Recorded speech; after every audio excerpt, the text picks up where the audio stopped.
अगर आप सोचो कि कैपिटल मार्केट में ग्रोथ बरकरार रहेगी तो आज के दिन जो सबसे बड़ा म्यूचुअल फंड है वो भी मिड कैप है। ब्रोकर्स और वो सब तो सारे ही मिड हैं, और जो बाकी इकोसिस्टम के प्लेयर होते हैं, डिस्ट्रीब्यूटर्स, पीछे जो कस्टोडियंस, वो तो सब स्मॉल कैप्स हैं। तो ये एक थॉट रखना चाहिए। तो हम कहते हैं कि ग्रोथ स्टाइल के लिए we think we are pure play growth in earnings focused investors. उसके लिए हमको चुन लें, जो लोग वैल्यू के लिए अच्छे हैं उनको उसके लिए चुन लें अक्रॉस कैटेगरीज। और जैसा मैंने पहले कहा, वैल्यू शायद ज़्यादा वर्क करती है लार्ज कैप में, तो वहाँ पे थोड़ा सा वैल्यू का फोकस रखें, बाकी जगह ग्रोथ फोकस्ड मैनेजर को रखें। अगर वैल्यू का टाइम है, जैसा कि बॉटम ऑफ कोविड से लेके पिछले साल जून जुलाई तक था, उस समय वैल्यू वाला मैनेजर ज़्यादा अच्छा करता, ग्रोथ वाला पीछे रहता, और शायद उस समय आप वैल्यू की परसेंटेज बढ़ा देते। अगर आपने न्यूट्रल 50-50 भी शुरू किया है तो आपका जो मंथली इनफ्लो है, आप उससे जो स्पेस परफॉर्म करिए, आप खुद भी करोगे, बढ़ा लो। वो कोई चीज़ को इतना गलत प्राइस नहीं करती कि आपने फिल्ट्रेशन लगाई दुनिया भर की और वो एक ही नाम सामने आ रहा है। मतलब ग्रोथ भी अच्छी, क्वालिटी भी अच्छी, वैल्यूएशन भी अच्छी। तो कई बारी बाद में लगता है कि कोई एक चीज़ मिसिंग थी, शायद हमने काम कम किया, शायद हम बहाव में बह गए, तो वो ज़्यादा काम करते तो आउटकम अच्छी होती, बेहतर होती, और शायद हम उस नामों में जाते ही नहीं।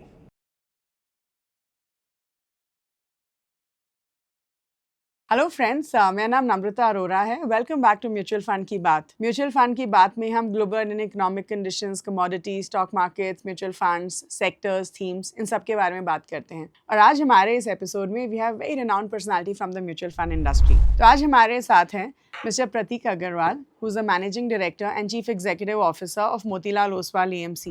He has a long and distinguished experience in asset management business, investment banking, advisory service, and sell-side research for over 30 years. Prior to joining Motilal Oswal Asset Management Company Limited, he was associated with ASK Investment Managers Private Limited as Business Head and Chief Investment Officer, wherein he has provided leadership to various departments. In his earlier role, he worked as Head of Equity with BNP Paribas Mutual Fund and Bank of India AXA Mutual Fund and Head of Research with SBI Capital Market. For both BOI AXA Mutual Fund and BNP Paribas Mutual Fund, he was part of the core startup team. His key strengths are equity money management, team building, and conceptualizing and establishing scalable processes that enable performance delivery with lean teams. Mr. Pratik has done PGDM, Finance and Management from Xavier Institute of Management and Bachelor of Engineering BE in Electronics from NIT.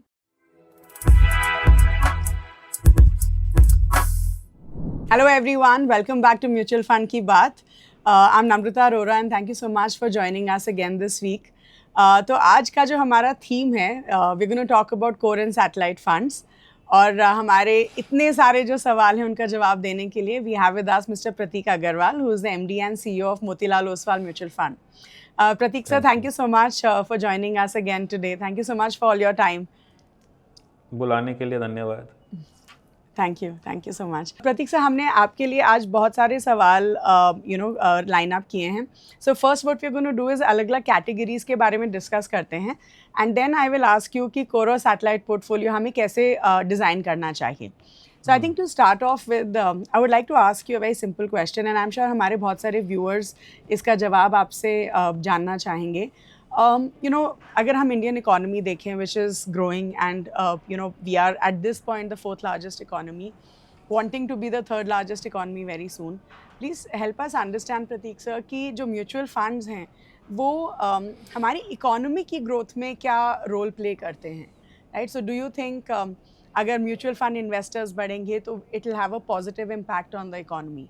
And also just adding on to this, अगर हम inflation की भी बात करें, as of June हमारा जो inflation था was the lowest to about 2.1% since 2019. तो प्लीज़ बताइए कि जो एक्विटी म्यूचुअल फंड्स हैं, क्या वो एक बहुत अच्छा इन्वेस्टमेंट टूल हम मान सकते हैं एट टाइम्स लाइक दीज जब इन्फ्लेशन नीचे होता है? तो दोनों क्वेश्चंस का जवाब देता हूँ। जो सेकंड क्वेश्चन था आपका वो थोड़ा सिंपलर है। अगर इन्फ्लेशन कम होती है तो जो एक चीज़ आप एक्सपेक्ट करने लगते हो वो ये कि देर सवेर the central bank will cut interest rates. Okay, जब इंटरेस्ट रेट कट होती है तो वंस अगेन थोड़ा समय के बाद आपकी फ़िक्स डिपॉजिट रेट्स वगैरह भी घट जाती हैं और उस समय फिर इन्वेस्टर वापस से सोचता है कि मैं कहाँ जाऊँ, डेट में अब कम मिल रहा है तो शायद इक्विटी में जाऊँ, तो जिसको हम कहते हैं hurdle rate for equity investments reduce, तो फ्लो गेट स्ट्रोंगर एंड ये जब होता है तो it provides a tailwind to equities. तो interest equity and other risk assets, so जब भी कॉस्ट कैपिटल की कॉस्ट कम होती है तो रिस्क एसेट्स की कीमत बढ़ जाती है। तो इन्फ्लेशन कम होना वो इक्विटी मार्केट्स के लिए अच्छा है। ना इक्विटी म्यूचुअल फंड इक्विटीज़ बहुत ज़रूरी हैं एक कंट्री की ग्रोथ के लिए। अगर हम पीछे जाएं तो जो इस कंट्री का सबसे बड़ा बॉटलनेक था वो ये था कि हमारे पास इक्विटी नहीं है। ओके, तो जब हमने पहले इंफ्रास्ट्रक्चर डेवलपमेंट शुरू किया तो बहुत छोटी सी इक्विटी, उसको उस समय कॉन्सेप्ट था पिन इक्विटी का, वो एक कंपनी में होती थी और उसके ऊपर बहुत हाई डेट इक्विटी के साथ आप प्रोजेक्ट डेवलप करते थे। अब उसमें होता क्या है कि अगर कुछ भी प्रॉब्लम हो जाए, कुछ डिले हो जाए, कहीं से पेमेंट आने में कुछ देरी हो जाए तो एक एनपीए का बलून बनता था। तो वो हमने देखा कि काफ़ी दर्द देके गया पास्ट पीरियड में। तो अब अगर म्यूचुअल फंड्स के पास इक्विटी आए, देश में इक्विटी का पैसा आए, खाली म्यूचुअल फंड के पास ही नहीं, इंश्योरेंस के पास लोग खुद लगाएं, तो जो रिस्क कैपिटल अवेलेबल होती है हमारी एंटरप्राइज को वो बढ़ जाती है और the ability to do newer things, bigger things, larger things increases, जो कि देश की तरक्की के लिए बहुत फ़ायदेमंद है। पहले हम बाहर से प्राइवेट इक्विटी का और वेंचर कैप का और एफपीआई का पैसा देखते थे, हम उस राह जिसको कहते हैं तकते रहते थे। अब आप देखो तो lot of this we can do it internally. Bangalore में तो वीसी का भी पूरा एक इकोसिस्टम बन गया है। तो जितनी ज़्यादा रिस्क कैपिटल होगी उतनी ज़्यादा हमारे इनोवेटर्स को बैक करने के लिए पैसे आएंगे।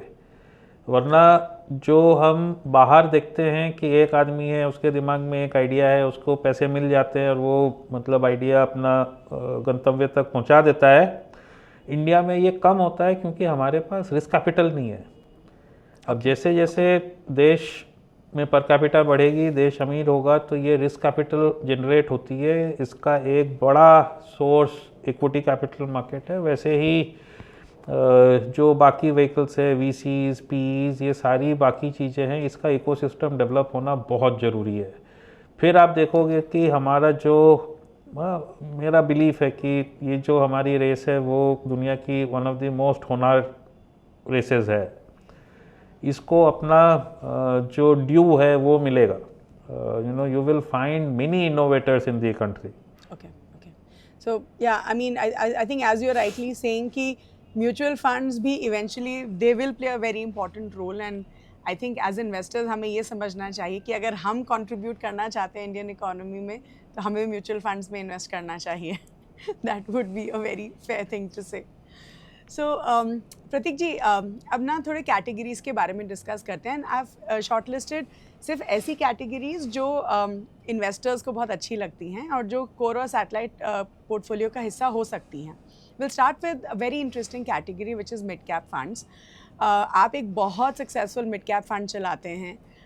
सो ये बताइए कि एक मेरा मैनेजर चलाता है but anyway No, but you eventually manage the whole company, right? Yeah. And help us understand प्रतीक जी कि एक इन्वेस्टर के पोर्टफोलियो में मिड कैप फंड्स जो हैं वो कितने ज़रूरी होते हैं। आई मीन वी अंडरस्टैंड कि लार्ज कैप फंड्स आपको जो है स्टेबिलिटी देते हैं, स्मॉल कैप फंड्स शायद रिस्क टेकिंग एबिलिटी की वजह से रिटर्न्स बेटर कर सकते हैं।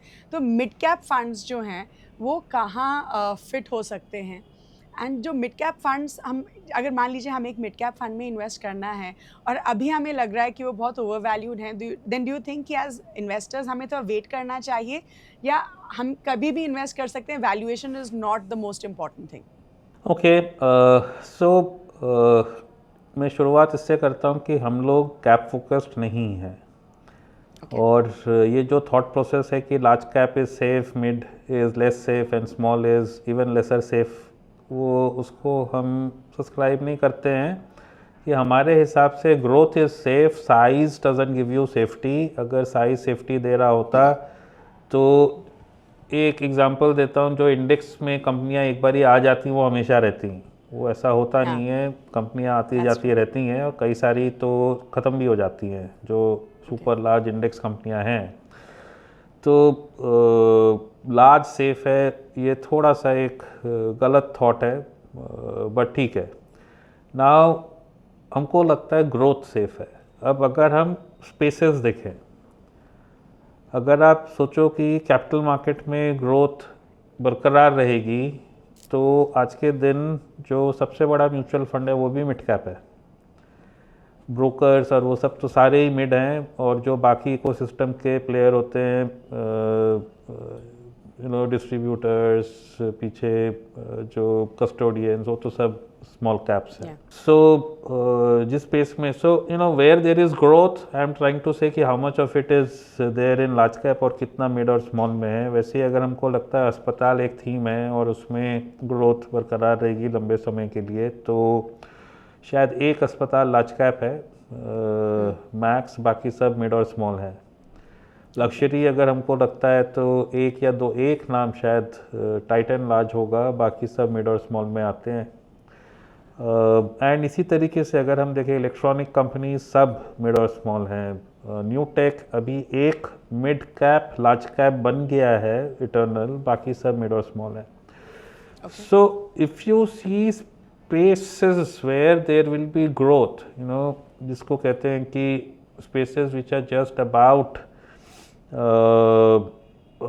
attaining their youth, और आगे 10-15 साल की ग्रोथ बाकी है, most of those names जो आपको मिलेंगे वो मिड और स्मॉल में मिलेंगे। तो हम लार्ज, मिड और स्मॉल की बातें नहीं करते, हम ग्रोथ की बातें करते हैं। अब अगर कोई कंपनी है जो हमेशा मिड ही रही है तो उसको क्यों देखना, अगर वो हमेशा स्मॉल ही रही है तो क्यों देखना। हमको उसको देखना है जो कि स्मॉल से मिड हो या शायद मिड से लार्ज हो जाए, जिसका एक बड़ा ड्राइवर हमारे हिसाब से अर्निंग्स ग्रोथ है, और लंबे समय का अर्निंग्स ग्रोथ, एक पीरियड का नहीं, लंबे समय की अर्निंग्स ग्रोथ। तो आज के दिन अगर हमने कुछ स्पेसेस की बात की, रिन्यूएबल्स में भी वही ट्रू है, सारी renewable company mid and small है। तो मिड में आप ग्रोथ के लिए आए और ऐसे मैनेजर के पास जाएं जो कि ग्रोथ फोकस्ड पोर्टफोलियो बनाता है। थकी हारी कंपनियों का मिड कैप या स्मॉल कैप पोर्टफोलियो बनाएंगे तो क्या ही हासिल होने वाला है। True. Okay. But then, do you think, of course, growth is one thing that you guys focus on, but क्या अलग-अलग इन्वेस्टमेंट स्टाइल्स एक डिफरेंस क्रिएट करते हैं ना मिड कैप फंड? तो जैसे probably you are following growth style of investing, लेकिन मान लीजिए अगर हम वैल्यू स्टाइल ऑफ इन्वेस्टिंग देखें in mid cap, do you think वो भी काम करेगा? नहीं, काम सब चीज़ें करती हैं, अलग अलग समय आता है। तो वैल्यू स्टाइल मेरे हिसाब से पिछले साल जून तक अच्छा चला था, 4-4.5 साल। पर वो उसका एक कारण ये भी था कि जब हमारे यहाँ कोविड का कट आया था तो उसके बाद डीप वैल्यू क्रिएट हो गई थी, जिसको रियलाइज़ होने में थोड़ा टाइम लगा। वरना टिपिकली वैल्यू ओरिएंटेड स्ट्रैटेजीज़ मेरे हिसाब से आपको थोड़ा लार्जर मिड या लार्ज कैप में ढूंढ लीजिए, क्योंकि वहाँ उसका प्ले ज़्यादा मिलेगा। मिड अगर आप फोकस करते हैं तो ग्रोथ के लिए ही फोकस करना चाहिए, वरना क्यों कर रहे हैं। वरना लाइक यू सेड कि लार्ज प्रोवाइड सेफ्टी, तो वहाँ रहें। मिड और स्मॉल मेरे हिसाब से तो आप जाते ही इसलिए हो कि वहाँ ग्रोथ मिलती है। आप सोचते हो ग्रोथ इन नैव कि आपके पैसे बने, बट उस ग्रोथ के पीछे the biggest driver is growth in profits of the company of the space. तो मिड और स्मॉल में मेरे हिसाब से तो आपको ग्रोथ फोकस्ड मैनेजर के साथ ही जाना चाहिए। Okay, alright. So you saying कि अगर आप मिड कैप या स्मॉल कैप में इन्वेस्ट कर ही रहे हैं तो ग्रोथ ही देखिए, फिर स्टेबिलिटी क्यों देख रहे हैं? तो उसके लिए लार्ज कैप्स हैं उसके लिए लार्ज कैप हैं आपके पास। Why mix it up?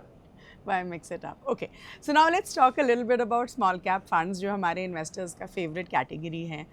And generally बोला जाता है कि small cap funds एक investor के satellite portfolio का हिस्सा होना चाहिए, but I have seen कि आज के time में बहुत सारे लोग small cap funds को अपने core portfolio का हिस्सा बना रहे हैं। We'll talk about that, but help us understand sir कि जो small cap funds होते हैं उन्होंने you know your small cap fund has given the highest return in the category in 1 year। तो एक जो इम्पॉर्टेंट क्वेश्चन है वो आप मुझे ये बताइए कि एक स्मॉल कैप फंड से एक इन्वेस्टर को एग्जिट कब करना चाहिए? बिकॉज अगर मैं स्मॉल कैप फंड में इन्वेस्ट कर रही हूँ, I am logically investing for returns कि मुझे अच्छा रिटर्न मिलेगा, right? So is it right to say कि अगर आपको आपके हिसाब से अच्छा रिटर्न मिल गया है तो शायद आपको स्मॉल कैप से एग्जिट करना चाहिए, अज्यूमिंग कि वो आपके सैटेलाइट पोर्टफोलियो का हिस्सा है। So help us understand this. नहीं, so you put it very nicely, the same thoughts.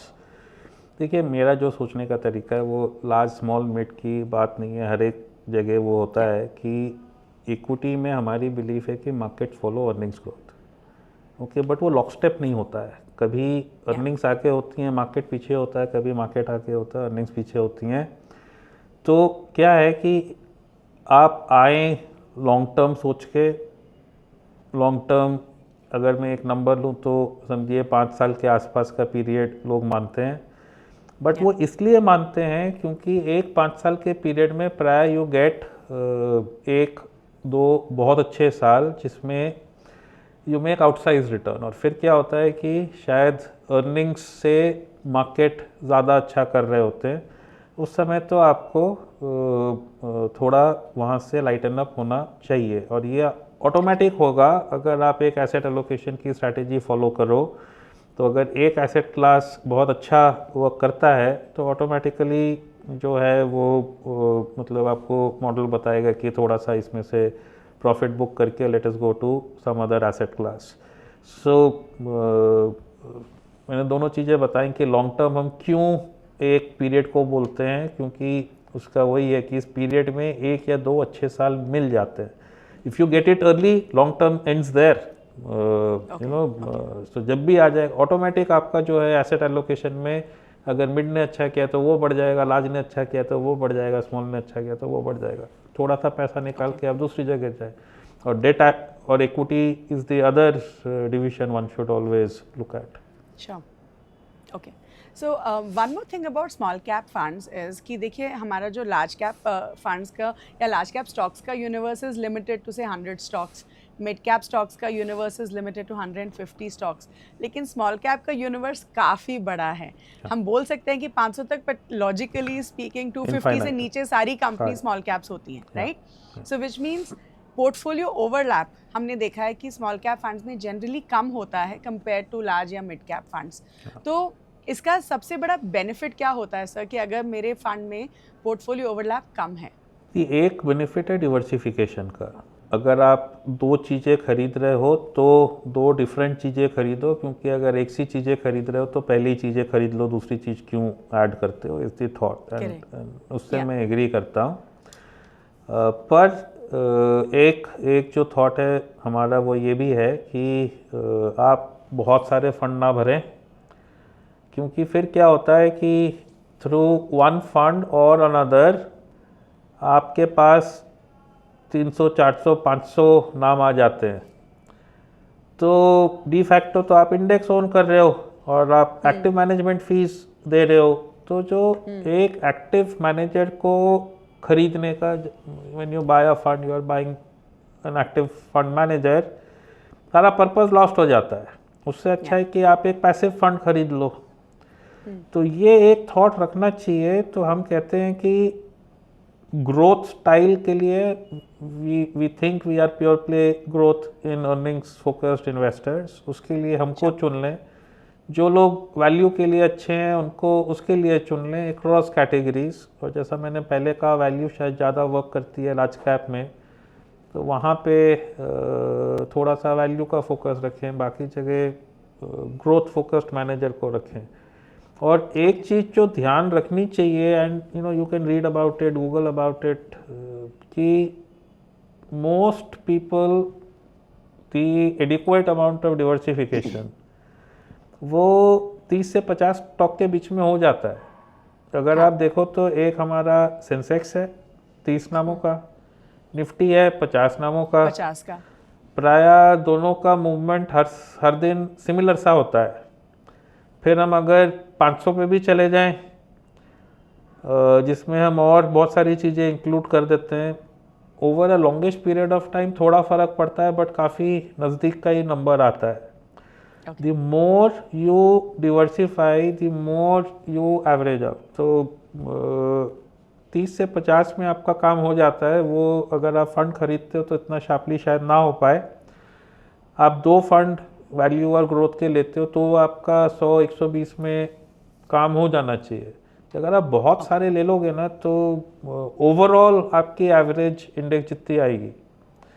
तो you should try compress overall number of fund. ये थोड़ा सा अलग व्यू है। Most people want to keep adding funds, और वो बोलते हैं कि हमारे पास तो केवल 10 ही फंड है। बट भाई वो जो 10 फंड है वो पीछे से मैनेजर 100 नाम चला रहा है, आपके पास तो 500-600 नाम हो गए। करेक्ट। तो वो एक थॉट रखना चाहिए। तो कीप इट कॉम्प्रेस्ड। अगर आप हमारे फंड्स को देखो तो 20 से 35 स्टॉक है, हमारे स्मॉल कैप फंड में भी केवल 48 नाम है। एंड जनरली देखा जाए तो स्मॉल कैप फंड्स में पोर्टफोलियो काफ़ी बड़ा होता है, एंड आई पर्सनली थिंक कि शायद ओवर डाइवर्सिफिकेशन का रिस्क भी हो सकता है इन स्मॉल कैप फंड्स। वही मैं कह रहा हूँ कि वो ओवर डिवर्सिफाई हो जाते हैं, बहुत सारे फंड लेते हो तो आप नाम देखो कितने ओन करते हो। So that is the thought. Okay so now एक जो एज इन्वेस्टर्स हम हमेशा चाहते हैं कि हम ऐसे कोई स्टॉक्स को आइडेंटिफाई करें जो इवेंचुअली मल्टी बैगर्स हो जाएं, राइट? हम हमेशा we always looking for multi baggers. तो इक्विटी फंड में जब स्टॉक पिकिंग किया जाता है, and I am asking this on behalf of all the investors who would like to know this, जब एक फंड मैनेजर एक इक्विटी फंड्स के लिए स्टॉक पिकिंग करते हैं, वो भी मल्टी बैगर्स को ढूंढ रहे हैं। So please help us understand कि आप वो क्वालिटी बिजनेसेस कैसे स्पॉट करते हैं जो आपको लगता है कि आगे जाके मल्टी बैगर्स बनने वाले हैं। And my guess would be कि जो हमारे मल्टी बैगर्स होंगे वो शायद स्मॉल या मिड कैप से ही होंगे। We may not get a big lot of multi baggers from large cap as a category. शायद मिड या स्मॉल कैप से हमें सबसे ज़्यादा मल्टी बैगर्स मिले। But give us your thought on this. क्या आपने कभी ये सोचा है कि मुझे मल्टी बैगर्स अगर आइडेंटिफाई करने हैं तो मैं क्या क्या पैरामीटर्स यूज़ करूँगा? नहीं, सो मल्टी बैगर कैसे पैदा होते हैं? 2 चीज़ों का ही कॉम्बिनेशन है, growth in earnings, strong growth in earnings, okay. और अगर आपने जब शुरुआत की है तब अगर आपको एक अच्छी वैल्यूएशन मिल गई, ओके। अब क्या होता है कि जैसे एक बुरा टाइम आया था कोविड का, उस समय पूरा बाजार ही गिरा हुआ था, सारी वैल्यूएशन कम थी, आपने वहाँ से शुरू किया तो you have a valuation advantage. But अगर आप एक कॉन्टिन्यूम में देख रहे हो तो ये वैल्यूएशन एडवांटेज आपको हमेशा नहीं मिलता है, तो आपके पास जो रह जाता है वो ग्रोथ रह जाती है, ओके। अब ग्रोथ का ऐसा है कि सबसे पहले आप ये देखें कि ग्रोथ कितने समय तक रहेगी। जितने लंबे समय तक रहेगी उतना chance of it performing very strongly gets higher. तो इसीलिए मैंने जैसे पहले आपको स्पेसेस बताई थी, आप वो सारी स्पेसेस सोचो तो आप पाओगे कि शायद ग्रोथ 3 से 5 साल तो रहनी चाहिए। Strong growth significantly higher than index, ठीक है। तो वो आपको एक टेलविंड दे रही है। अब वो स्पेस में then you try and find companies जो लार्ज मिड स्मॉल कुछ भी हो सकती हैं, जहाँ पे आपको लगता है कि they can do something more. अब जो वो मोर आता है can be because somebody's quality of business is very good. तो अब आप एक लंबा समय सोच रहे हो, लंबे समय में दुविधा आती है। जब दुविधा आती है तो quality of business is the only thing that supports you. Quality of business मतलब बिजनेस फ्री कैश फ्लो कितना जनरेट कर रही है, उसको आप ROC से आंक सकते हो। ओके अगर बुरा टाइम नहीं आता है तो ये थोड़ा कम इम्पोर्टेंट होता है, बट आप लंबे समय के इन्वेस्टर होता है, आपको ये ख्याल रखना चाहिए। आपकी हायर ग्रोथ आ सकती है क्योंकि आपकी मैनेजमेंट उस टाइप की है। So space is tailwinded. अगर स्पेस टेल विंड नहीं होगी तो मैनेजमेंट बाकियों से थोड़ा बेहतर कर पाएगी, बट आपको शायद दिखेगा नहीं। टेल विंडेड अगर स्पेस है और मैनेजमेंट में जिसको हम कहते हैं फायर इन द बेली है, फोकस है, तो शायद अगर बाकी लोग 25% पे ग्रो कर पाएँ तो शायद वो 30% पे ग्रो कर पाए, and you have another this thing.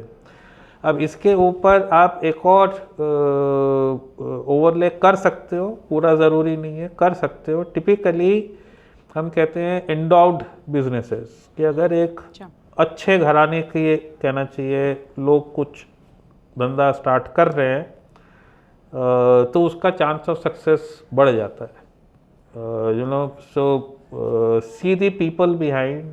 अगर लोग अच्छे हैं, उनकी बैकिंग अच्छी है, तो chance of success increases. So and then you stay invested in that space, chances of जिसको कहते हैं गुड आउटकम्स आप इंक्रीज कर रहे हो। यू नो, और अगर आप देखो इन द पास्ट कि सारे जो बड़े मल्टी बैगर हुए हैं वो इन्हीं का कॉम्बिनेशन है, उन सब में growth was a very large part. जैसे बजाज फिनेंस फिनसर्व ट्विंस हैं, वो जो 2014-15 से 18 के बीच में हुआ था, वेरी स्ट्रॉन्ग ग्रोथ। अगर हम बैंक भी देखें जैसे HDFC कोटक ने किया, very strong growth, large delta two the index. उससे पहले आइशर मोटर ने बनाया था, तो जहाँ बाकी पूरी टू व्हीलर कंपनियाँ 10, 11, 12% ग्रोथ करती थी, इसका अलग ही परसेंटेज था। बहुत सारी स्पेसेस जो हमने पहले बातें की, न्यू टेक हो गया, रिन्यूएबल हो गया, इलेक्ट्रॉनिक्स हो गया, शायद वो स्पेसेस हैं जो ये कॉम्बिनेशन अभी दे रही हैं। तो start with tailwinded spaces which ensures कि 3 से 4 साल आपकी कम से कम आगे स्ट्रॉन्ग ग्रोथ रहेगी, and that increases your chances. You further increase your chances कि अगर आपने उसमें से अच्छी क्वालिटी की बिजनेस पकड़ी, फर्दर इंक्रीज योर चांसेस कि अच्छी मैनेजमेंट की बिजनेस पकड़ी with fire in the belly, and then hope for the best. Okay okay, so एक मल्टी बैगर स्टॉक को हमें अज्यूमिंग कि मुझे लगता है कि ये कंपनी अच्छा करने वाली है, how much time do you think कि हमें एक कंपनी को देना चाहिए? 4 साल, 5 साल, 10 साल? Because every company would have a different timeline जहाँ उसका ग्रोथ एकदम से बढ़ता है, right? So what do you think would be an approximate timeline? या पूरी जिंदगी तो कोई वेट नहीं करेगा कंपनी को मल्टी बैगर बनने के लिए? सो नहीं, अगर वो मल्टी बैगर होगा और आपने सही टाइम पे एंटर किए तो वो मल्टी बैगर बहुत जल्दी बन जाता है। अच्छा, तो जैसे सुज़लॉन रिन्यूएबल में कई सारी कंपनियां, अगर आप 1.5 साल से ही लेके बैठे हो तो 7-8 रुपए की कुछ भी भाव हो गया आज, तो वो मल्टी बैगर बन चुकी है। नाउ द डिसीजन इज कि वो मल्टी बैगर बन चुकी है, उसको रखना है कि बेचना है। हाँ, ठीक है, तो आपने क्यों लिया था उसको? एक बड़े ग्रोथ डेल्टा के लिए लिया था। अगर आपको लगता है वो कंटिन्यूड है, मतलब जो भी बिजनेस आपके पास है वो कितना ग्रोथ दे रही है, और जो दूसरा आपके पास ऑल्टरनेटिव है, आप उस पैसे का कुछ करोगे ना। अगर कोई नहीं है तो डेट ऑल्टरनेटिव हो जाता है, आप उससे कॉम्पीट कर लो। अगर कोई और इक्विटी का नाम आपके पास अवेलेबल है, उससे कॉम्पीट कर लो। अगर this name still offers you a large delta over your new name, then you stay with it, else you change. तो वो अगर आप कॉम्पीट करोगे तो ये जवाब आसान हो जाता है। तो अगर आप हमारे फंड्स देखते हो ना, we bringing some bit of this flavour. हमारे जो है ना सारे एक नंबर के फंड होते हैं, वी से बिटवीन 20 and 35 नेम्स। तो मैं देखता हूँ managers work with 1 number in their minds. तो आप देखोगे एक नाम बाहर जाता है तो एक नाम अंदर आता है, ऐसा नहीं कि 4 नाम उतर के एक नाम अंदर आ गया। अगर आप कॉम्पीट करते हो तो एक इंटेंसिटी डेवलप होती है, जिससे हमको लगता है आउटकम्स मतलब डिसिप्लिन भी होती हैं और बेटर भी होती है। Okay okay, Fair. So, since you are already talking about your, आपकी मोतीलाल ओसवाल की इन्वेस्टमेंट स्ट्रैटेजी, जैसे हम हर पॉडकास्ट में एक फंड को पिक करते हैं from the speakers company and we try to deep dive into it. तो आपके लिए हमने जो सिलेक्ट किया है वो Motilal Oswal flexi cap fund, because I do believe कि फ्लेक्सी कैप एक बहुत इंपॉर्टेंट कैटेगरी है in the core portfolio, right? तो आप हमें ये बताइए कि Motilal Oswal flexi cap fund के लिए आपकी क्या अप्रोच रहती है in terms of investment style, stock picking strategy, portfolio turnover ratio. तो at a very high level आप हमारे व्यूअर्स के लिए बताइए कि ये फंड काम कैसे करता है. नहीं, तो फ्लेक्सी कैप जो फंड है वो उसमें आप अपनी पूरी फ्लेक्सिबिलिटी मैनेजर को दे देते हो. वो चाहे तो लार्ज में जाए, चाहे तो मिड में जाए, चाहे तो स्मॉल में जाए. मैं थोड़ा सा यहाँ पे डाइग्रेस करता हूँ. अगर आपको पूरे मार्केट की स्पेक्ट्रम देखनी है तो लार्ज एंड मिड कैप भी फ्लेक्सी कैप है, जिसमें 35% लार्ज, 35 मिड, बाकी में फ्लेक्सिबिलिटी है. और मल्टी भी फ्लेक्सी है, जहाँ पे आपको 25-25-25 की रोक है लार्ज, मिड और स्मॉल की, और बाकी की आपकी फ्लेक्सिबिलिटी है. सो आप डिसाइड करें कि आपको मैनेजर को कितनी फ्लेक्सिबिलिटी देनी है. तो हमारे हाउस में एक चीज़ कॉमन है, वी आर ग्रोथ मैनेजर्स. तो अगर आप देखोगे तो हमारे प्राय सभी फंड्स में आपको ग्रोथ इन अर्निंग्स का जो कोशेंट मिलेगा वो काफ़ी हाई मिलेगा. That is part of the DNA of the house. We try and get managers also जिनका सोचने का तरीका सिमिलर होता है.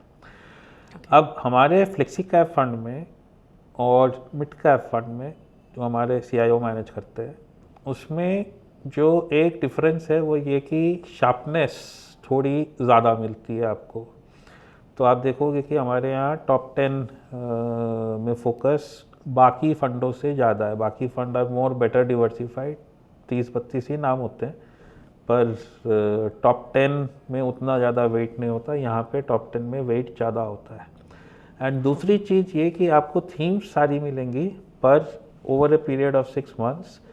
पर यहाँ पे जिसको कहते हैं manager really tries to maximise outcomes for investor, और complete exit and complete entries you will see, at a good price entry, at a good price exit.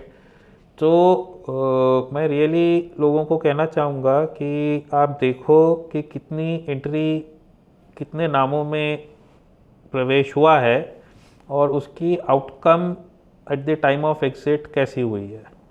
तो आपको दिखेगा बहुत हाई जिसको कहते हैं हिट रेट है of good outcomes, which is why like you are saying our mid cap fund seems to be doing quite well. और साथ में जो एक चीज़ और टेस्ट हो जाती है वो ये कि मिड कैप में जो है आपको लगता है कि फ्लेक्सिबिलिटी कम होती है, लिक्विडिटी कम होती है, पर अगर आप हमारे फंड का टर्नओवर रेशियो देखोगे तो कम से कम ये वरी तो आपको नहीं है.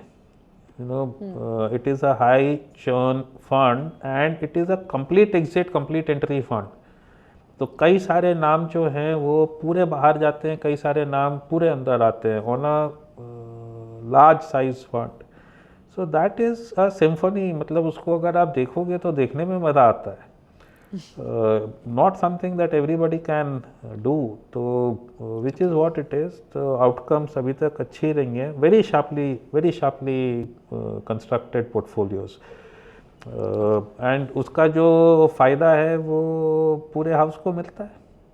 तो that is what our mid cap fund is. Super high on growth spaces, longevity of growth, good entry points. So उसका एक्टिव रेशियो बहुत हाई है, इंडेक्स से दूर है.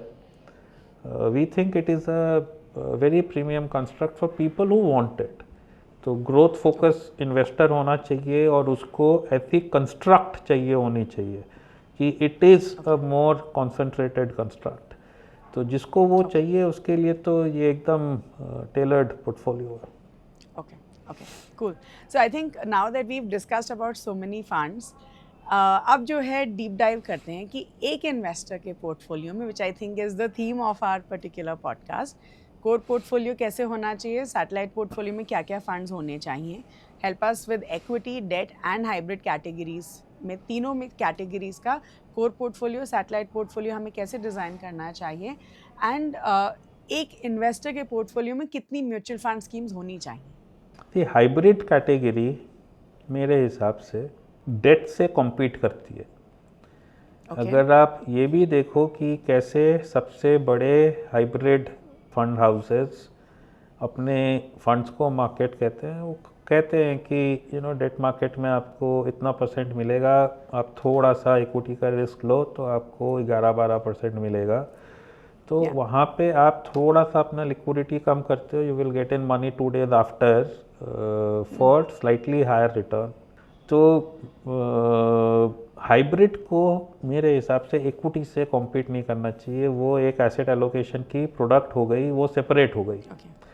आप मैनेजर को वो भी दे देते हो कि इक्विटी डेट में हमारा कितना एलोकेशन होना चाहिए, और in a very tax efficient manner, क्योंकि आप सेम चीज़ खुद कर सकते हो पर उसमें tax implications will be higher. यहाँ पे it is a very tax efficient vehicle, पर यहाँ पे आप कॉम्पीट शायद डेट के साथ कर रहे हो। इक्विटी की साइड पे हमारा मानना है कि कोर और सैटेलाइट एक थॉट है, आप कर सकते हो, बट अगर आपको कोर में स्टेडीनेस और क्लोज टू इंडेक्स रिटर्न चाहिए तो शायद आप एक पैसिव इंडेक्स फंड ले लो। ओके। और उसके ऊपर for alpha build in 2-3 funds, जिसमें से जैसा मैंने बोला ग्रोथ वाले फंड लगा लीजिए, एक आध सबसे अच्छे जो आपको लगते हैं वैल्यू वाले फंड लगा लीजिए, और आपका काम हो गया। तो टोटल जो है एक इंडेक्स फंड पैसिव्स का, अब आप कोर चाहते हो large cap, mid cap, small cap decide के, वहाँ पे आपको एक्चुअली माइक्रो कैप भी मिलेगा। So actually we run a micro cap fund, तो वो आप अपना कोर बना लो उसका, और उसके ऊपर देन बिल्ड विद जो माइक्रो कैप प्रोडक्ट्स फंड्स विच होते हैं कैन वो give core you portfolio alpha. में होने चाहिए? नहीं, वो मैं कह रहा हूँ लेट द इन्वेस्टर डिसाइड कि उसको कोर कैसे बनाना है। अगर उसको कोर मतलब लार्ज होना है तो लार्ज कैप इंडेक्स ले ले, कोर मिड कैप होना है तो मिड कैप इंडेक्स। सारे इंडेक्स फंड्स अवेलेबल हैं, सब शायद हमारे पास हैं भी नहीं, दूसरों के पास होंगे, उससे अपना कोर बना लें। और अगर आप एक्टिव मैनेजर लेते हो तो आप अल्फा के लिए लेते हो। करेक्ट। तो और वहाँ पे जो एक अच्छा तरीका है वो ये कि किसी को जो आपको लगता है अच्छा ग्रोथ के लिए उसको ग्रोथ वाला एलोकेशन दें, जो आपको लगता है वैल्यू के लिए अच्छा है उसको वैल्यू वाला एलोकेशन दें। 3-4 फंडों में आपका काम हो जाता है, जो ये कोर और सैटेलाइट वाली थॉट प्रोसेस है। इसको ये एक तरीका है। और दूसरा तरीका जो हमने शायद पहले भी डिस्कस किया वो ये कि आप ग्रोथ और वैल्यू के मैनेजर लो, 2 या 3 फंड में काम हो जाता है वो। अब देखो उसमें क्या होगा, मार्केट अगर नहीं चलेगी तो ग्रोथ वाला भी नहीं चलेगा, वैल्यू वाला भी नहीं चलेगा। जो आपने कोर और सैटेलाइट की तो वहाँ पे भी कुछ, तो outcomes are not very different. Okay, अब अगर वैल्यू का टाइम है, जैसा कि बॉटम ऑफ कोविड से लेके पिछले साल जून जुलाई तक था, उस समय वैल्यू वाला मैनेजर ज़्यादा अच्छा करता, ग्रोथ वाला पीछे रहता, और शायद उस समय आप वैल्यू की परसेंटेज बढ़ा देते।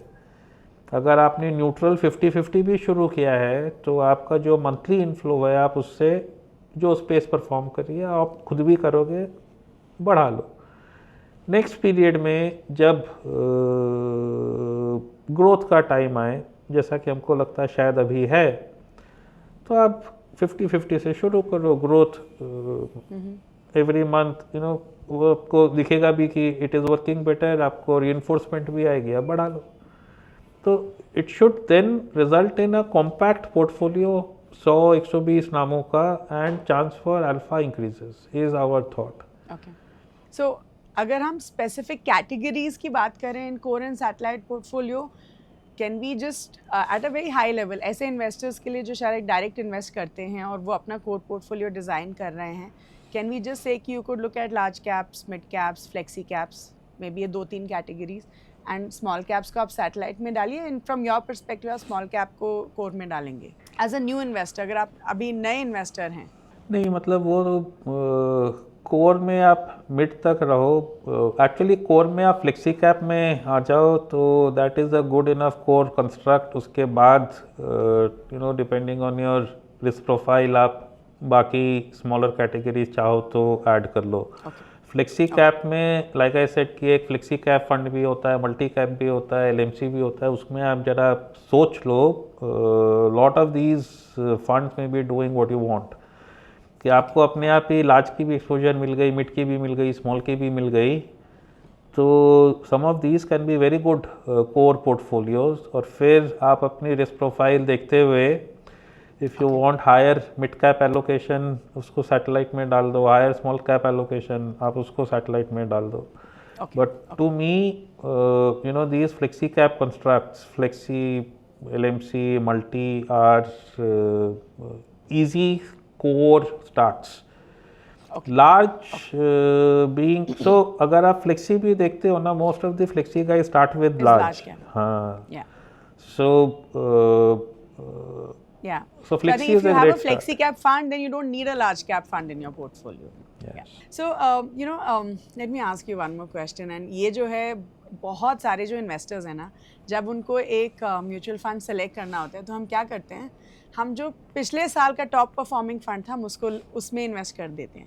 एंड वी हैव सीन कि अलग अलग equity funds at different time period शायद टॉप पे रहे होंगे, राइट? बट ये बहुत कम हुआ है कि कंसिस्टेंटली एक फंड ने 2, 3, 4 साल टॉप में रहा है।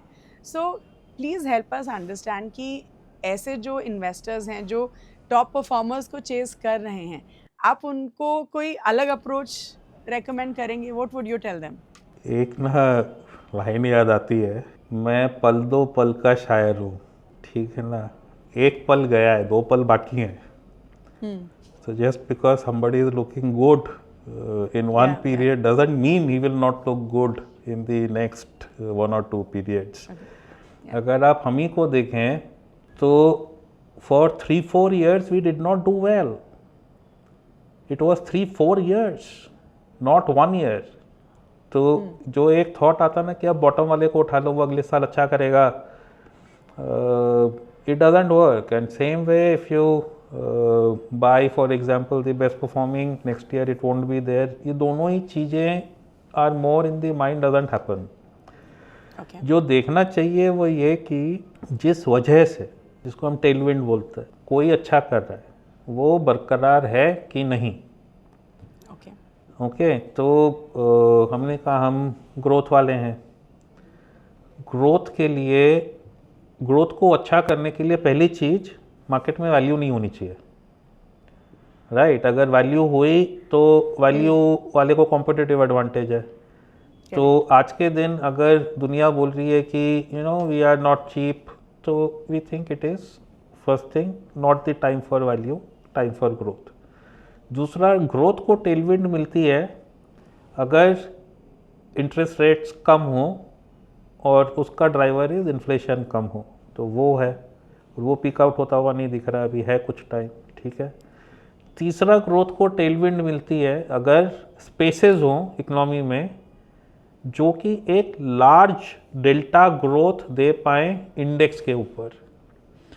तो हमने कई सारी स्पेसेस निकाली, क्योंकि अभी वो मेंटेन्ड है, और अगर इन्वेस्टर को लगता है कि अगली $1 trillion journey of the country में ऐसी और कई सारी स्पेसेस आएंगी, तो ग्रोथ स्टाइल ऑफ इन्वेस्टिंग को लॉन्जिविटी मिलेगी। तो हमारी सबसे बड़ी ट्रबल क्या होगी? पहला तो ठीक है, we can get headwinded if inflation starts to move up and interest rates don't decline, they start to move, वो फिर भी संभाल सकते। जो सबसे बड़ी दिक्कत है वो ये कि जो ग्रोथ की स्पेसेस है, एक स्पेस हमेशा ग्रो नहीं करेगी। आपको उसको निकल के दूसरी में जाना है, 2 साल पकड़ सकते हो, 3 साल पकड़ सकते हो, बट दूसरी में जाना है, तब तक दूसरी space should come up. If you think कि that is coming up and will come up, then longevity of growth style of investing increases. तो जैसे कि जो हमको लगता है जो सबसे बड़ी ड्राइवर है वो ये कि पहले शायद as a country we were reluctant to accept change, we were almost never driving change. Okay, हमारा जैसा हमने कहा कि इक्विटी कम थी, तो एक मशीन लगा दी तो अब उसमें से निचोड़ो जितना निकल सकता है। तो वो थॉट के साथ देश आगे बढ़ा। पर अब जो है we are not only embracing change, we are in many cases driving change. तो अगर अपने को लगता है कि हर $1 ट्रिलियन जर्नी जो कि कंट्री की होगी उसमें जो नई स्पेसेस हैं will drive a significant part of it, तो हमको लगता है हमारी स्टाइल की लॉन्जिविटी बढ़ जाती है। तो मैंने वापस से एक एग्जांपल दिया था पहले, you know there is a S&P 500 इन US and there is a NASDAQ in US। दोनों अच्छा करते हैं, पर आप NASDAQ का सबसे गंदा स्टार्ट पॉइंट ले लो, which is just before the tech bubble burst, okay, and look at the total returns till now and you find NASDAQ doing superior in the same manner। मतलब ये तो worst हो गया, उसके अलावा बीच में कोई भी 3-5 साल ले लो, you will find NASDAQ doing better। NASDAQ is having a higher growth quotient versus an S&P। So in that manner our portfolios, we believe, are constructed inherently, that is the process, higher, significantly higher earnings growth quotient versus the benchmarks and I would dare say competition। तो हमको लगता है कि हमारा समय अभी चलता रहेगा, एक पल गया 2-3 पल बाकी है, don't worry. Wonderful. So Pratik sir, we are at the fag end of the discussion and I think एक जो सवाल मैं आपसे पूछना चाहूँगी that's around a particular sector, क्योंकि of course you know viewers love knowing about different sectors, चाहे हम इन्वेस्ट करें या ना करें, हम डेफिनेटली अलग अलग सेक्टर्स के बारे में पढ़ते रहते हैं और सोचते रहते हैं कि शायद इसमें हमें इन्वेस्ट करना चाहिए। Some of us are scared like me and I think some investors शायद प्लंज लेते हैं सेक्टर फंड्स में, इन्वेस्ट करते हैं। एक जो interesting sector as per newspaper reports that you are very bullish on is the manufacturing sector and please help us understand कि ऐसा क्यों है कि आपको लगता है कि मैन्युफैक्चरिंग एज अ सेक्टर बहुत अच्छा करेगा एंड हाउ इम्पोर्टेंट या आप एक सेक्टर को कितना इम्पोर्टेंस देते हैं इन योर पोर्टफोलियो?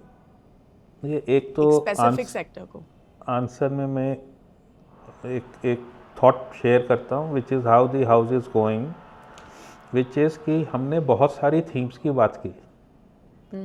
ओके, अभी आप 1-2 थीम को क्लब कर दो तो China+1 हो गया, रिन्यूएबल हो गया, EV हो गया, तो वो सब मिला दोगे तो एक मैन्युफैक्चरिंग बन जाता है, right. So all of the themes that we spoke about, we want to bring out passives or active। अगर नाम कम है तो passive, नाम ज़्यादा है और managers can choose and deliver alpha तो हम एक्टिव फंड लॉन्च करते हैं।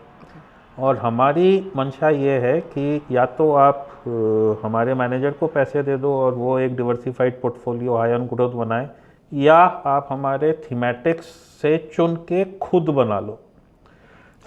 M should be a diversified portfolio, never a single sector, single space portfolio। Now why we think manufacturing has legs, देखिए हम एक इमर्जिंग इकोनॉमी है। Emerging economy में government की सोच एक बहुत बड़ी टेलविंड होती है। ओके, अगर गवर्नमेंट हमारी कहती है कि you know manufacturing as a percentage of GDP should move up, for a growth investor chances of that happening increases and hence with chances increasing outcomes के अच्छे आउटकम के चांस भी बढ़ जाते हैं। अब इसको फिर आप पीरियड बाय पीरियड टेस्ट करते हो कि हो रहा है कि नहीं हो रहा है, यू नो पॉलिसीज आ रही हैं कि नहीं। तो अगर एक के बाद एक इंसेंटिव्स आ रहे हैं इन वेरियस स्पेसेस कि आप आके इंडिया में बनाओ, इंडिया का मार्केट ह्यूज है, उसको सर्विस करो, इंपोर्ट की बजाय देश में बनाओ, तो आपको दिखता है कि टेलविंड्स हैं और जो कह रहे हैं वो हो रहा है। और अगर China+1 की थॉट भी आ रही है जो पहले हम WTO के दबाव में शायद नहीं कर पाते थे या कम कर पाते थे, अब शायद ज़्यादा कर पा रहे, तो वो भी टेलविंड है। तो ये कीप टेस्टिंग कि ये जो भी आपका थॉट है वो हो रहा है कि नहीं। अगर हो रहा है तो कंपनियां अपने आप उत्पन्न होती हैं, फिर उसमें से जो भी आपको लगता है कि अच्छी पोजीशन है आप उसके साथ रहिए, पैसे बनेंगे, बनने चाहिए मतलब। So that is what we are doing in manufacturing. तो सारी स्पेसेस जो मैन्युफैक्चरिंग वाली हैं जहाँ पे ग्रोथ हमको लगता है बहुत अच्छी होगी, वो हमारे फंड में सारी मिलती है. So that is what it is. हमको भी लगता है कि you know we have done very well on services. Services में सारे लोग एब्जॉर्ब नहीं हो सकते. हमारी बड़ी कंट्री है, we are the most popular globally. हमारे यहाँ गरीबी भी है, पढ़ाई भी कम है. तो मैन्युफैक्चरिंग के लिए जो एक इकोसिस्टम चाहिए वो काफ़ी एनेबलमेंट है, तो उसमें chance of success is very high. थोड़ा सा गवर्नमेंट का साथ हो, थोड़ा सा ग्लोबल एनवायरनमेंट का साथ हो तो अच्छा आउटकम आ सकता है. Wonderful. Okay Prateek sir, just last question, please help us understand कि आपकी पर्सनल इन्वेस्टमेंट जर्नी में आपकी क्या लर्निंग्स रही हैं. What are some of the mistakes that you have made for our investors. I know हम आपसे सवाल पहले पूछ चुके हैं, but we ask this question to all our viewers in all our podcast, and I want to know again कि आप अपनी लर्निंग्स के बारे में हमें थोड़ा बताइए. नहीं, एक जो चीज़ है ना वो ये कि कई बारी कोई एक चीज़ बहुत ज़्यादा अच्छी लगती है, ओके, एंड आपका मन करता है कि इसी में बहुत सारे पैसे लगा, सारे तो नहीं, चलो बहुत सारे लगा देते हैं. कोई सिटर सामने आ जाता है ना तो वो मोस्टली गलत होता है. ओके. क्योंकि मार्केट हमारी बहुत एफिशिएंट है, वो कोई चीज़ को इतना गलत प्राइस नहीं करती कि आपने फिल्ट्रेशन लगाई दुनिया भर की और वो एक ही नाम सामने आ रहा है. मतलब ग्रोथ भी अच्छी, क्वालिटी भी अच्छी, वैल्यूएशन भी अच्छी. तो कई बारी बाद में लगता है कि कोई एक चीज़ मिसिंग थी, शायद हमने काम कम किया, शायद हम बहाव में बह गए, तो वो ज़्यादा काम करते तो आउटकम अच्छी होती, बेहतर होती, और शायद हम उस नामों में जाते ही नहीं. दूसरा भी एक थॉट है, ये पूरा सही नहीं है, उसमें एक्सेप्शंस होते हैं, पर मैंने देखा है कि younger people who have a lot to prove शायद ज़्यादा काम करते हैं, शायद ज़्यादा अच्छे आउटकम निकाल के लाते हैं, बजाय यू नो, अब गलत है पर कई बार देखा गया है कि अगर सीनियर्स और एक उम्र से ज़्यादा के सीनियर अगर चलाते हैं, कुछ अपवाद हैं जहाँ पे बहुत फायर इन दी बेली है अभी भी, and one should be with them, no problem. पर काफ़ी जगह ना वो थोड़ी सी गड़बड़ी आने लगती है, क्योंकि ultimately what you want is growth. That is what you know as a growth investor you want. तो दोज आर थिंग्स जो ध्यान रखना चाहिए. और तीसरा, ओवर कॉन्सेंट्रेट नहीं करना चाहिए. लगता है कि यू नो हमारे पास कम पैसे हैं, एक ही चीज़ ले लें तो यू नो अपनी नियति बदल जाएगी. बट इसमें रिस्क ये है कि भाई अगर वो हीरा ना निकला, कंकर निकला, तो काफ़ी समय तक आपका टाइम वेस्ट हो जाता है. And all of us have very finite lives, so कुछ हद तक डिवर्सिफिकेशन इज़ एब्सोल्युटली नेसेसरी. तो ओवर कंसंट्रेशन नहीं होना चाहिए, थोड़ा डिवर्सिफाई करो, थोड़ा लंबे समय तक रहो. और कोई भी चीज़ अगर बहुत ज़्यादा, जिसको कहते हैं ना स्टेरिंग इन योर आइज, एकदम सामने पड़ी हुई मिल जाए, बहुत ज़्यादा खुशी हो, तो पूछ लेना चाहिए कि भाई ऐसा क्यों है. करोड़ों इन्वेस्टर है, उनको क्यों नहीं दिख रहा है. Wait out for some time, maybe the reason will dawn on you कि क्यों नहीं हो रहा. और कई सारे जो है ना, आप देखोगे कि आप लिख लो, ये जो कंपनी है वो बहुत सस्ती थी, बहुत अच्छी थी, बट अगले पीरियड में भी वो बहुत सस्ती थी, बहुत अच्छी थी, तो वो परफॉर्मेंस नहीं आती उसमें. तो वो क्यों, कोई भी चीज़ बेफालतू की सस्ती नहीं होती, कोई भी चीज़ बेफालतू की महंगी नहीं होती. वो रीज़न समझना बहुत ज़रूरी है. केवल नंबर देख के कि इसकी पी सबसे, अगर किसी चीज़ की पी सबसे कम है तो भाई अगर आपको लगता है 8-9 पी तक सब हो जाने चाहिए, तो एनीथिंग जो भी 2, 3, 4, 5 पी पे है, सबको 8 तक तो पहुंच ही जाना चाहिए था अगले 8-10 दिनों में. होता नहीं ना. तो देयर इज़ अ रीज़न कि something is available at 3, 4, 5 piece and it stays at that. तो रीज़न जानना बहुत ज़रूरी है, क्यों आपके लेने के बाद वो रीज़न चेंज हो जाएगा और आपको बरकत मिलेगी। तो रीज़न जानना बहुत ज़रूरी है कि कोई क्यों चीज़ आपको प्रेजेंट हो रही है, तो एरर्स कम हो जाती हैं। बट एरर्स करने से ही, जिसको कहते हैं, वो पढ़ाई का ही एक पार्ट है। कम करो, पर बिना करे तो कोई आगे बढ़ नहीं पाता। आई थिंक एरर्स करना is a part of life. I think that's how we learn, and इसलिए हम अपने स्पीकर से पूछते हैं कि आपने क्या गलतियां करी हैं, so that we can learn from others mistakes. But thank you Prateek sir, I think it was a wonderful conversation, and I am sure हमारे व्यूअर्स को बहुत कुछ आज सीखने के लिए मिला होगा। We'll hopefully get you back again, but thank you so much for this time. Thank you. Thank you. Bye-bye. Wow, that was such a wonderful conversation with Mr. Prateek. I'm sure आप सबको बहुत कुछ सीखने के लिए मिला होगा। आज के हमारी एपिसोड की थीम थी कोर एंड सैटेलाइट पोर्टफोलियो। तो जल्दी से जो भी हमने पॉइंट्स डिस्कस किए मैं आपके लिए समराइज कर देती हूँ। तो सबसे पहले हमने मिस्टर प्रतीक से मिड कैप फंड्स के बारे में बात करी और वी आस्क्ड हिम कि एक इन्वेस्टर के पोर्टफोलियो में मिड कैप फंड्स कितने जरूरी होते हैं। मिस्टर प्रतीक सेज कि आइडियली आपको जो है ग्रोथ देखनी चाहिए, not the size of the company. He says कि अगर आपको लगता है कि इंडियन इकोनॉमी आगे जाके अच्छा करेगी तो mid cap is your best bet. He says कि काफी सेक्टर्स अगर हम देखें, चाहे वो हॉस्पिटल्स हो, चाहे वो इलेक्ट्रॉनिक्स हो, इन सेक्टर्स में मिड कैप कंपनीज ने अच्छा किया है। तो जब आप एक मिड कैप कंपनी को देखते हैं, आपको अर्निंग्स ग्रो देखनी चाहिए, and of course you are looking at it in the long term.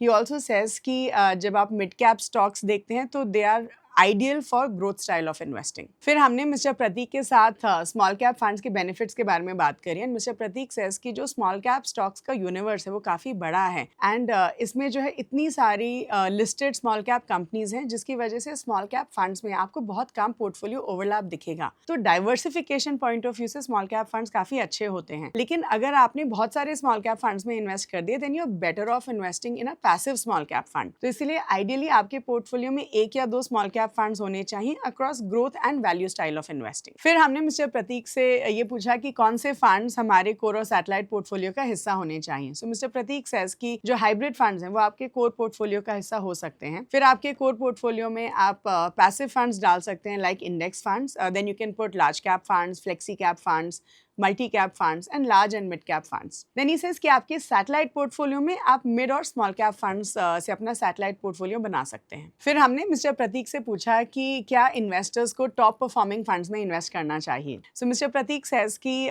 सबसे पहले आपको ये देखना चाहिए कि अगर एक फंड टॉप परफॉर्मिंग रहा है तो उसका टॉप परफॉर्मेंस किस वजह से आया, why is it the top performing fund. He says कि ऐसा हो सकता है कि शायद उस फंड का जो थीम है या उस फंड का जो इन्वेस्टमेंट स्टाइल है वो ट्रेंड कर रहा है, जिसकी वजह से उस फंड को अभी टॉप परफॉर्मेंस मिली है। सो ही सेज आइडियली आपको सबसे पहले ये देखना चाहिए कि जिस फंड में आप इन्वेस्ट कर रहे हैं, is it well diversified across sectors, and then he also says कि उस फंड में आपको ऐसी कंपनीज देखनी चाहिए which are driving and embracing change. अंत में हमने मिस्टर प्रतीक से उनकी कुछ लर्निंग्स के बारे में पूछा from equity investing, and mister Prateek says कि सबसे पहले अपनी विम्स और फैंसीज के बेसिस पे इन्वेस्ट मत करिए। ऐसे जरूरी नहीं है कि सिर्फ रेप्यूटेड फंड्स में ही आपको इन्वेस्ट करना है। He says always focus on growth and कभी भी ओवर कॉन्सेंट्रेशन मत करिए, and focus on the long term. He also says don't believe in investments that look too good to be true. हमेशा पूछिए कि ये फंड अच्छा क्यों कर रहा है। तो he says कि अगर आप अपनी गलतियों को minimize करेंगे, then you are on your way to wealth creation through mutual funds. So that was about it in this particular episode. Thank you so much for watching.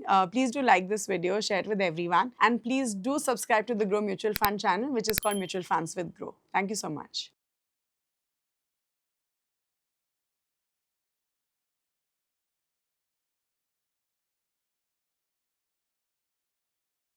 Mutual fund investments are subject to market risks. Read all scheme-related documents carefully.